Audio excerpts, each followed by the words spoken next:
तो नमस्ते दोस्तों, स्वागत है आप सभी लोगों का एक बार फिर से अपने YouTube channel dream India polytechnic study point में। आज के वीडियो लेक्चर में हम कवर करेंगे इंडस्ट्रियल इलेक्ट्रॉनिक एंड कंट्रोल की 50 MCQ टाइप क्वेश्चन। और देखिए, आप लोगों को बता दें, आपके इंडस्ट्रियल इलेक्ट्रॉनिक एंड कंट्रोल में ओनली 4 आपके लेसन हैं और आज के वीडियो लेक्चर में आपके तीसरा और चौथा, ठीक, दोनों लेसन आपके जो बचे हुए थे इंडस्ट्रियल इलेक्ट्रॉनिक के, वो दोनों को कवर कर दिया जाएगा। ठीक है, तो आज की वीडियो लेक्चर आपका इंडस्ट्रियल इलेक्ट्रॉनिक कंट्रोल का लास्ट वीडियो लेक्चर है। देखिए, आपके जो इसमें फर्स्ट और सेकंड लेसन है वो आपके मोस्ट इंपॉर्टेंट लेसन है, उसमें से आपके 90% MCQ जो कि है वो उसी में से बनेंगे। ठीक है, तो आप फर्स्ट और सेकंड लेसन अच्छे से प्रिपेयर कर लें और आपका इसके बाद हम रिवीजन स्टार्ट कर देंगे सभी सब्जेक्ट का।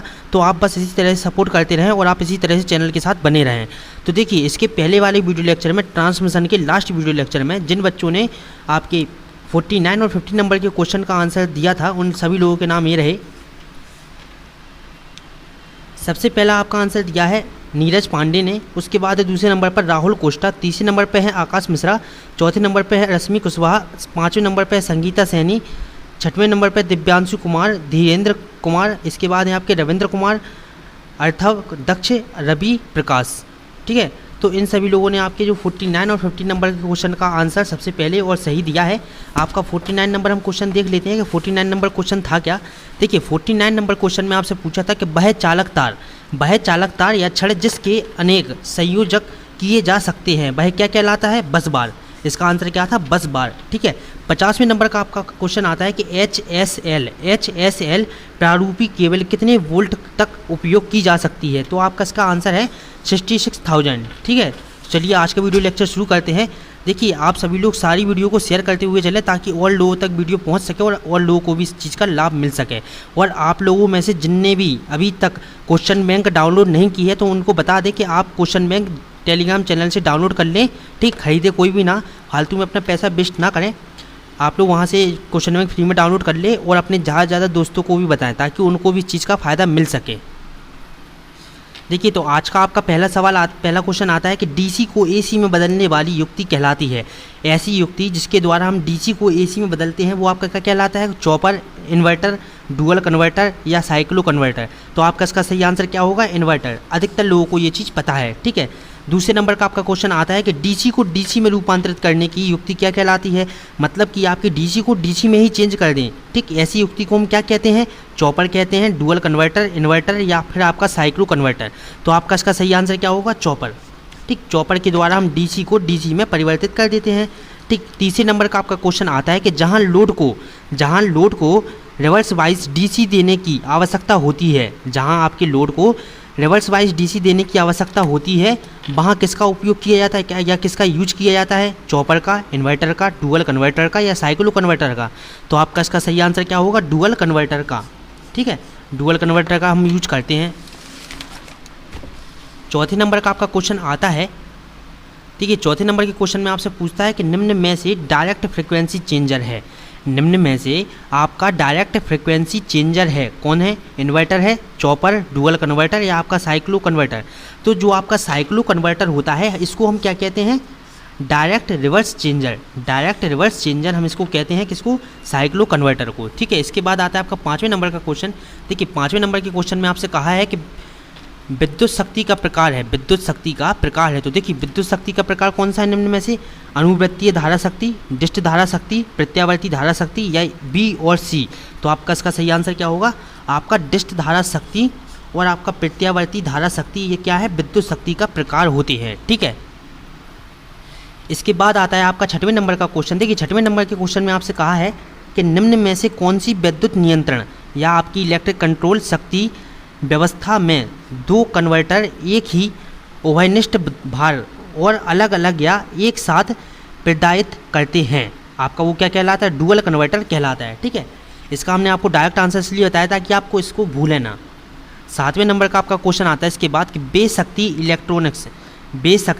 इलेक्ट्रॉनिक्स परिपथ जिनमें DC को AC में परिवर्तित करने के लिए थायरिस्टर सेतु परिपथ का उपयोग करते हैं, उनको हम क्या कहते हैं? लाइन कम्यूटेटेड कन्वर्टर, सेतु कन्वर्टर, दोनों या इनमें से कोई नहीं। ठीक, तो इसका सही आंसर क्या होगा? सेतु कन्वर्टर। देखिए अगर किसी को राइटिंग कुछ समझ में नहीं आ रही है, कहीं पर समझ में नहीं आ रहा है, तो हम इसलिए आपको बोलते जाते हैं ताकि आप उसको अच्छे से समझ सकें। ठीक है, 8वें नंबर का आपका क्वेश्चन आता है।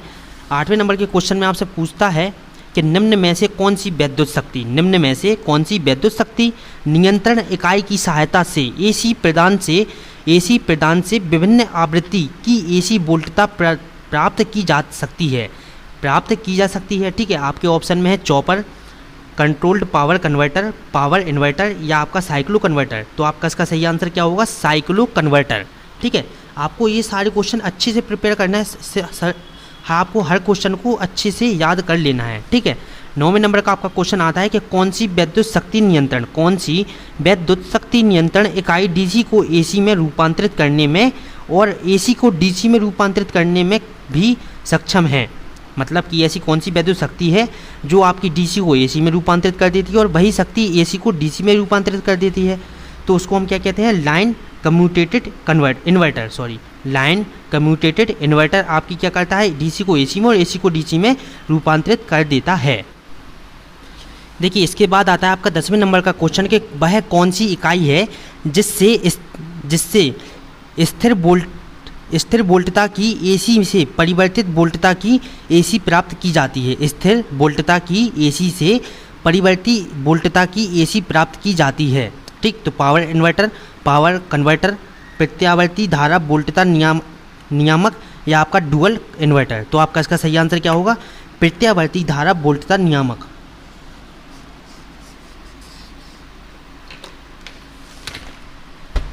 इसके बाद आता है आपका 11वें नंबर का क्वेश्चन। 11वें नंबर में आपसे पूछता है शक्ति परिवर्तक, पावर कन्वर्टर वह इकाई है जिससे डैश द्वारा एसी शक्ति से शक्ति स्तर की डीसी में परिवर्तित किया जा सकता है या किया जाता है। तो आपका इसका ऑप्शन में क्या है? दृष्टिकरण, लाइन कम्यूटेशन या आपका विनियमन या परिसंचरण। तो आपका इसका सही आंसर क्या होगा? इसका आपका सही आंसर क्या होगा? दृष्टिकरण। ठीक है, इसके बाद आता है आपका 12वें नंबर का क्वेश्चन। 12वें नंबर में आपसे पूछता है कि नियंत्रित शक्ति परिवर्तक का प्रकार है। आपकी नियंत्रित शक्ति परिवर्तक का प्रकार क्या है? एक कलीय परिवर्तक, 3 कलीय परिवर्तक, ए और डी। मतलब आपका डी ऑप्शन क्या है? 2 कलीय परिवर्तक, 1 कलीय, 2 कलीय और 3 कलीय परिवर्तक। ठीक है, इसके बाद आपका इसका सही आंसर क्या है? नियंत्रक शक्ति परिवर्तक कौन से हैं? ए और डी।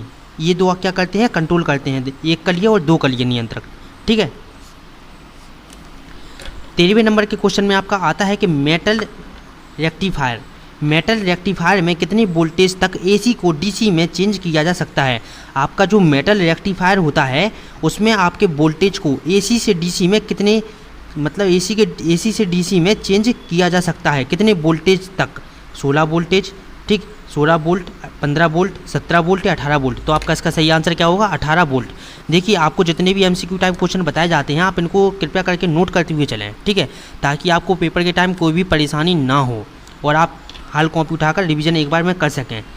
14वें नंबर का आपका क्वेश्चन आता है कि मेटल रेक्टिफायर में कितनी धारा तक एसी से डीसी में परिवर्तित किया जा सकता है? कितनी धारा तक एसी से डीसी में परिवर्तित किया जा सकता है? 0.5 एम्पियर, 0.4 एम्पियर, 0.6 या 0.4 एम्पियर। तो आपका इसका सही आंसर क्या होगा? 0.5 एम्पियर। इसके बाद 15वें नंबर का क्वेश्चन आता है, इसके आपके ऑप्शन नहीं लिख दिए गए हैं। यदि शंकु के आकार वाले किसी धात्विक चालक को विद्युत स्रोत के श्रेणी क्रम में संयोजित कर दिया जाए तो उस चालक पर विभव तीव्रता का मान आधार की अपेक्षा शीर्ष में अधिक होता है। इस सिद्धांत पर कौन सी मशीन काम करती है? आपका देखिए क्वेश्चन जरूर से लंबा है बट आपका मोस्ट इंपॉर्टेंट क्वेश्चन है। आपका इसका ऑप्शन आता है converter, MG set, metal rectifier या आपका इन्वर्टर। तो आपका इसका सही आंसर क्या होगा? Metal rectifier. ठीक है,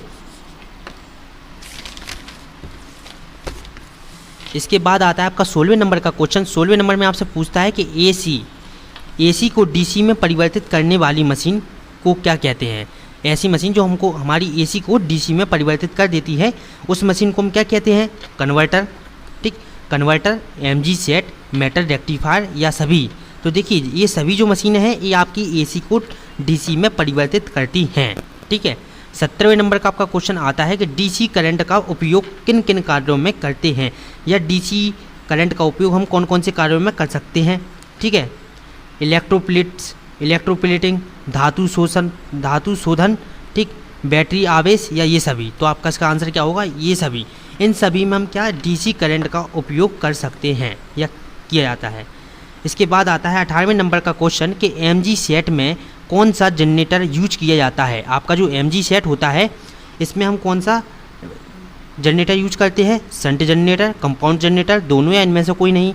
तो आपका इस एमजी सेट में आपके शंट और कंपाउंड दोनों जनरेटर यूज किए जाते हैं। ठीक है, तो आंसर आपका क्या आएगा, दोनों।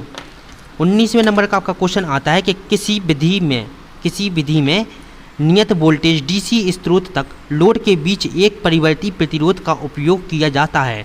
आपके प्रतिरोध का उपयोग किया जाता है, आपके इसके ऑप्शन है रेजिस्टेंस कंट्रोल, एमजी सेट। देखिए एमजी सेट का आपका फुल फॉर्म क्या है, motor generator set. Motor generator set आप कहीं पर नोट कर ले, एमजी सेट का फुल फॉर्म आपसे पूछ सकता है कि एमजी सेट का फुल फॉर्म क्या होता है, मोटर जनरेटर सेट। ठीक है, सी आपका ऑप्शन है डीसी पावर कन्वर्टर या सभी। देखिए इसका आपका आंसर क्या आएगा, रेजिस्टेंस कंट्रोल।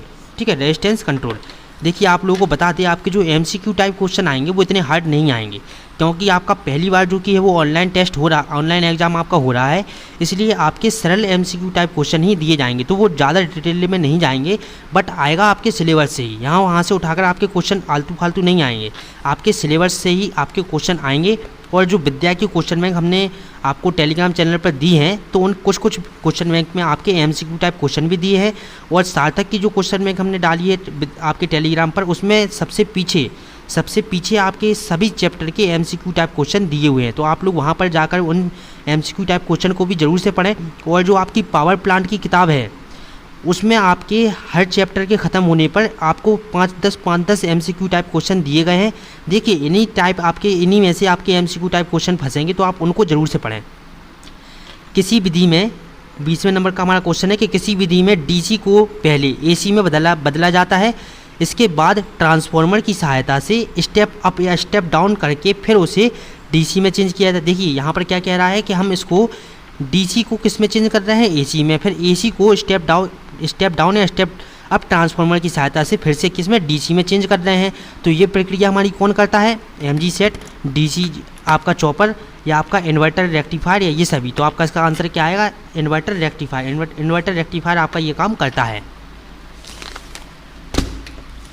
20वें नंबर का आपका क्वेश्चन आता है कि जो सीधी नियत डीसी वोल्टेज से परिवर्ती डीसी वोल्टेज में रूपांतरित करती है। जो सीधी नियत डीसी वोल्टेज से परिवर्ती वोल्टेज डीसी में रूपांतरित करती है, क्या कहलाता है, डीसी चॉपर आपका इसका आंसर होगा। ठीक है, देखिए आपको अगर डायरेक्ट आंसर बताया जा रहा है तो आपके मोस्ट इंपॉर्टेंट क्वेश्चन है, इसलिए आपको डायरेक्ट बताया जाता है ताकि आपको अच्छे से याद हो जाए। 22वें नंबर का आपका क्वेश्चन आता है कि डीसी पावर को इच्छित आउटपुट वोल्टेज व आवृत्ति की एसी पावर में रूपांतरित करता है, चॉपर, एमजी सेट, इन्वर्टर या ये सभी। तो आपका इसका आंसर क्या आएगा, इन्वर्टर। 23वें नंबर का आपका क्वेश्चन क्या आता है, इन्वर्टर को किन किन कार्यों में प्रयोग किया जाता है। आपका जो इन्वर्टर होता है उसको हम किन किन कार्यों में प्रयोग करते हैं, परिवर्ती स्पीड एसी मोटर चालकों में, प्रेरक तापन में या आपका वायुमान पावर सप्लाई में। तो आपका इसका आंसर सही क्या होगा, आपका इसका आंसर होगा ये सभी। इन सभी में आपका क्या, इन्वर्टर का कार्य किया जाता है या इन्वर्टर का प्रयोग हम करते हैं। 24वें नंबर का आपका क्वेश्चन आता है कि इन्वर्टर के कितने प्रकार होते हैं, मतलब आपके इन्वर्टर जो होते हैं वो कितने प्रकार के होते हैं, 1, 2, 3 या 4। तो देखिए आपके इन्वर्टर 2 प्रकार के होते हैं। पहला आपका होता है एकल phase inverter, single phase inverter, आपका दूसरा होता है 3 फेज इन्वर्टर। ठीक है, तो 2 प्रकार के आपके जो कि है वो इन्वर्टर होते हैं। इसके बाद आता है हमारा 25 नंबर का क्वेश्चन। 25 नंबर के क्वेश्चन में हमसे पूछता है कि सेतु त्रिकला पूर्ण तरंग दृष्टकारी में डायोड की संख्या कितनी होती है, 1, 4, 6 या 8। तो देखिए इसमें आपकी सेतु त्रिकला पूर्ण तरंग दृष्टकारी में आपके डायोड की संख्या कितनी होती है, 6 होती है। ठीक है, अब यहाँ से आपका चौथा लेसन स्टार्ट हो जाता है जिसका नाम है thyristor control of electrical device. और इसी के साथ आपका आज का जो कि है वीडियो लेक्चर ख़त्म हो जाएगा और आपका जो IEC इंडस्ट्रियल इलेक्ट्रॉनिक कंट्रोल का आपका पूरा सिलेबस खत्म हो जाएगा आज की वीडियो के साथ। ठीक है, 26 नंबर के क्वेश्चन में आपसे पूछता है चौथे लेसन में से क्वेश्चन कि ड्राइव। विद्युत ड्राइव मुख्यतः कितने प्रकार की होती है? जो आपकी विद्युत ड्राइव होती है वो आपकी मुख्यतः कितने प्रकार की होती है? 1, 2, 3 या 4? तो देखिए आपकी जो विद्युत ड्राइव होती है वो आपकी 2 प्रकार की होती है। पहली होती है एसी ड्राइव और दूसरी होती है डीसी ड्राइव। ठीक है, तो आपको एकदम ईजी लैंग्वेज में समझाया जाता है ताकि आपको अच्छे से समझ में आ सके। 27वें नंबर का आपका क्वेश्चन आता है कि रोटर मुख्य रूप से कितने प्रकार के होते हैं?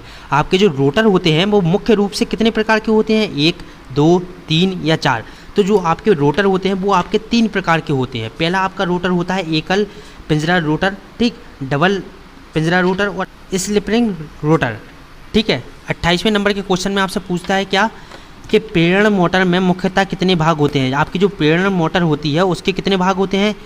मुख्य भाग जिसमें रोटर, जिसे स्टेटर कहते हैं, सॉरी, ठीक है, मुख्य भाग जिसे हम स्टेटर कहते हैं, घूर्णी भाग जिसको हम रोटर कहते हैं, दोनों या ये सभी, इनमें से कोई नहीं। तो आपका इसका सही आंसर क्या होगा?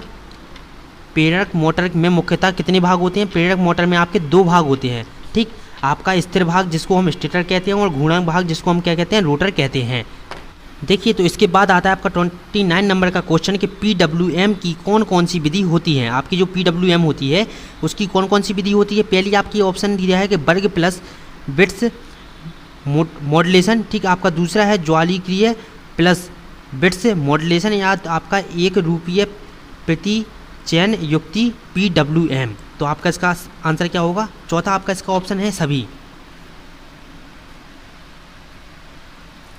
तो आपका आंसर क्या यहाँ पर टिक लगेगा? आपका सभी। आपके देखिए लेकिन ऑप्शन में आपके इन तीनों में से कोई एक पूछा जाएगा। ठीक है, तो आपको इन तीनों को जो कि है वो याद करना है। इसके बाद पूछता है कि CVT का पूरा नाम क्या है? CVT का पूरा नाम क्या है? Central voltage transformer, classical value transformer, या आपका कंट्रोल वोल्टेज ट्रांसफार्मर, या आपका कंट्रोल वैल्यू ट्रांसफार्मर। तो आपका जो CVT होता है उसका पूरा नाम या फुल फॉर्म होता है आपका control voltage transformer, control voltage transformer. ठीक है, 31 नंबर के क्वेश्चन में पूछता है कि SMPS का पूरा नाम क्या होता है? SMPS का पूरा नाम क्या होता है? Switched mode power supply, switched mode power supply. ठीक है, 32 नंबर के क्वेश्चन में पूछता है कि SMPS के लाभ में से नहीं है, मतलब निम्न में से SMPS के लाभ नहीं है। इसकी कीमत कम होती है, इसका आकार छोटा होता है, इसका परिपथ जटिल होता है, या इनमें से कोई नहीं, या आपके सभी। ठीक है, तो देखिए इसका सही आंसर क्या है? इसका परिपथ जटिल होता है।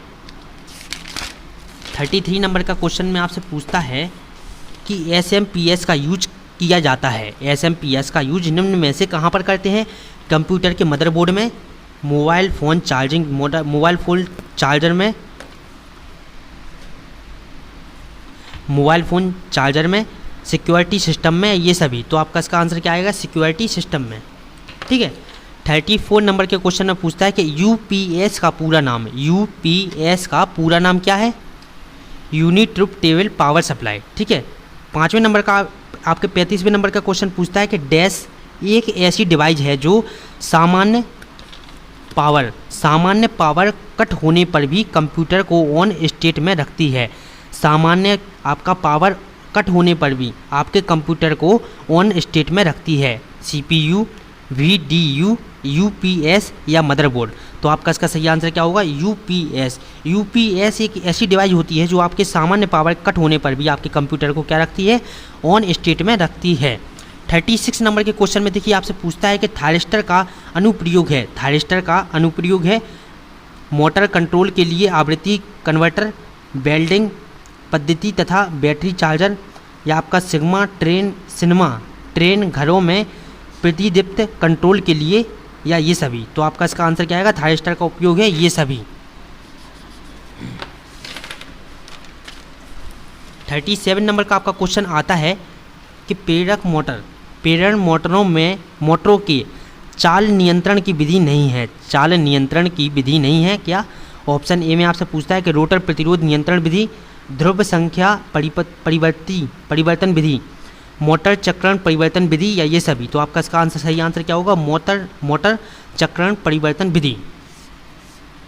ठीक है, 38 नंबर का आपका क्वेश्चन आता है कि डीसी मोटरों के गति नियंत्रण की विधि नहीं है। डीसी मोटरों के गति नियंत्रण की विधि नहीं है, स्पीड कंट्रोल की। ठीक है, तो डिस्टकारी चॉपर नियंत्रण विधि, स्टेटर प्रदाय आवृत्ति नियंत्रण विधि, या आपका नियंत्रित आर्द्र तरंग विधि, या आपका डीसी चॉपर विधि। तो आपका इसका सही आंसर क्या होगा? स्टेटर प्रदाय आवृत्ति नियंत्रण विधि। 39 नंबर के क्वेश्चन में आपसे पूछता है कि डिस्क धारा मोटरों की गति किस कारक पर निर्भर करती है? डिस्क धारा मोटर की गति किस कारक पर निर्भर करती है?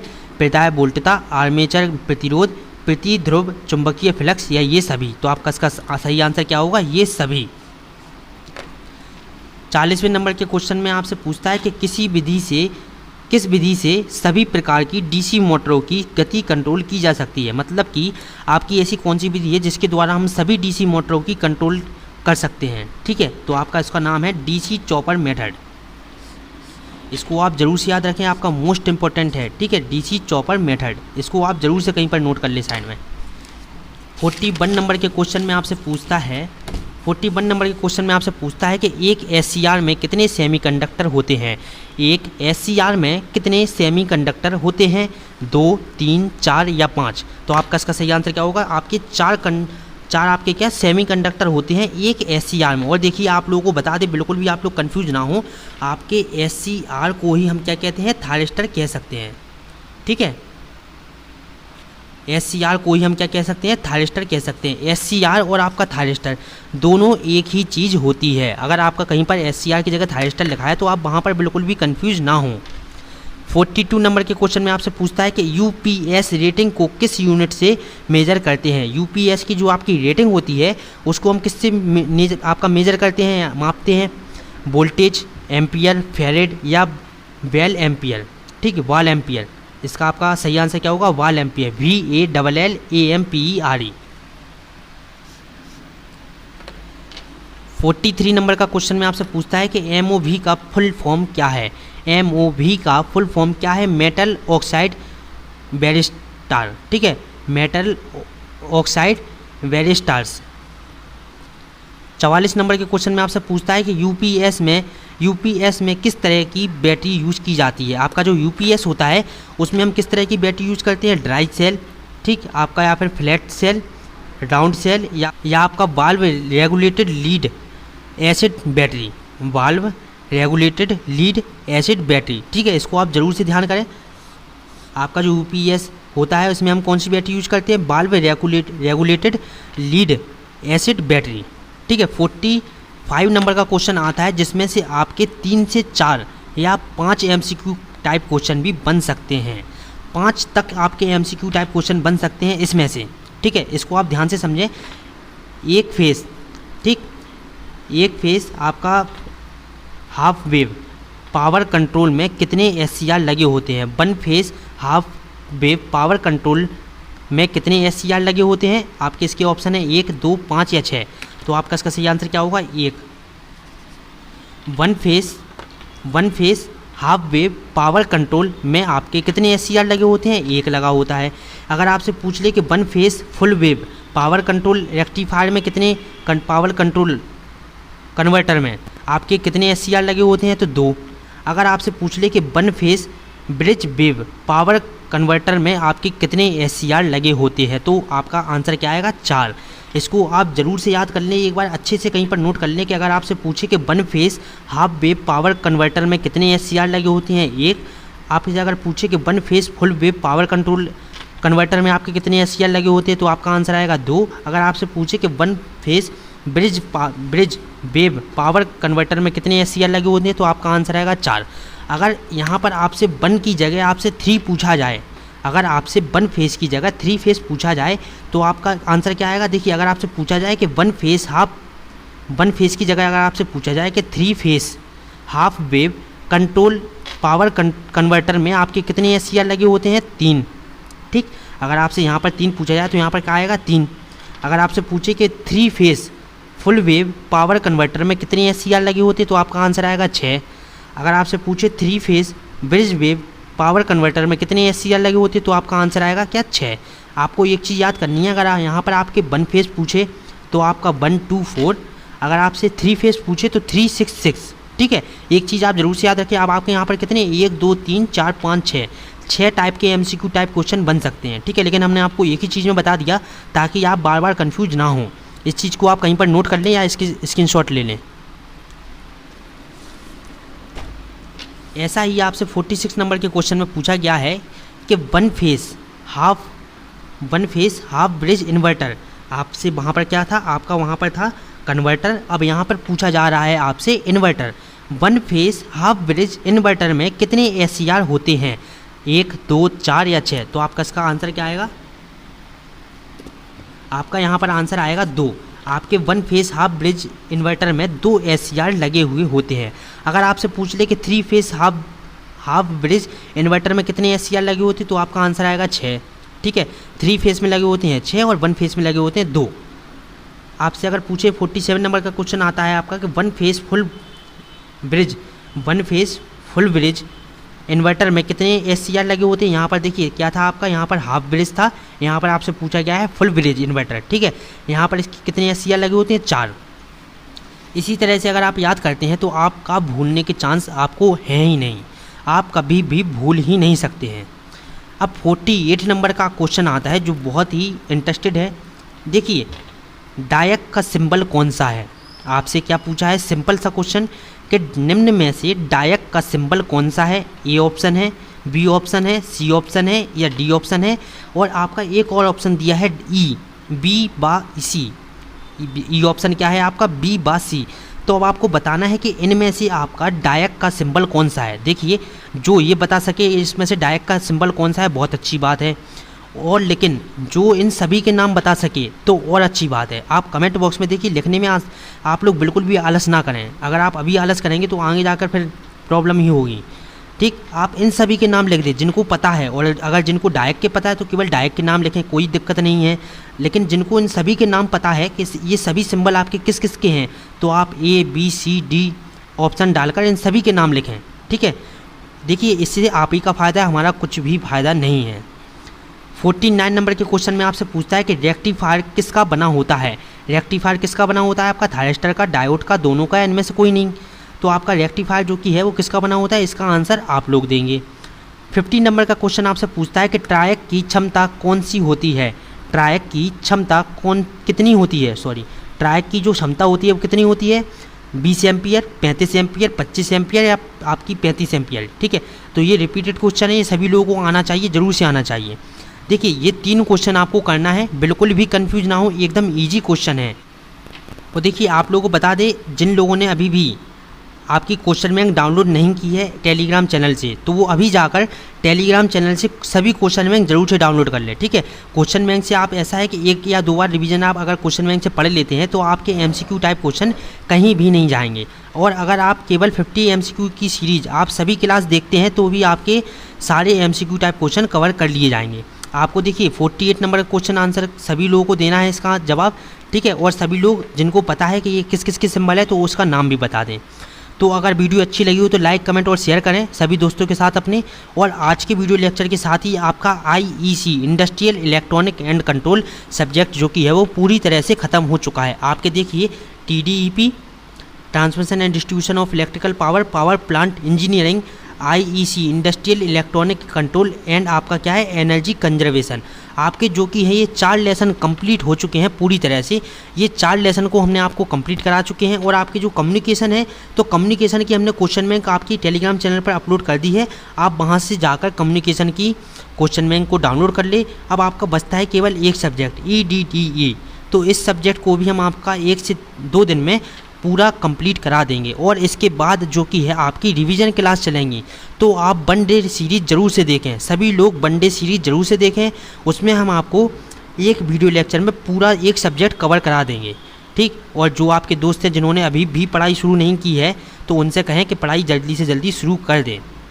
ठीक है, देखिए जो आपके पेपर हैं वो आपके 90% है, अगर होंगे 90% है जो होंगे ही आपके पेपर, थर्ड ईयर वालों के होना ही है। इसके बाद जो कि है आपके पेपर भी होंगे। तो इसी तरह से आप लोग तैयारी करते रहें और इसी तरह से आप चैनल को सपोर्ट करते रहें। और देखिए चैनल की तरफ से आप लोगों के लिए जितना भी होगा करेगा चैनल। ठीक है, हम लोगों की तरफ से आपके लिए जितनी भी हेल्प की जाएगी, जितनी भी हेल्प पॉसिबल होगी वो उतनी हेल्प आपकी की जाएगी। देखिए आपको अब इसके बाद जो 5th सेमेस्टर आपका स्टार्ट होगा उसमें आपको सभी बुक की आपकी PDF बनाकर आपको प्रोवाइड कराई जाएगी। तो आप लोग बिल्कुल भी परेशान ना हो, आपको हर चीज़ फ्री में मिलने वाली है। हर चीज़ यहाँ पर आपको फ्री में प्रोवाइड कराई जाएगी। बस शर्त है कि आप लोग चैनल को सपोर्ट करें, वीडियो को ज़्यादा से ज़्यादा शेयर करें और अपने सभी दोस्तों को चैनल के बारे में बताएं। तो चलिए अब मिलते हैं अगले वीडियो लेक्चर में। नमस्ते।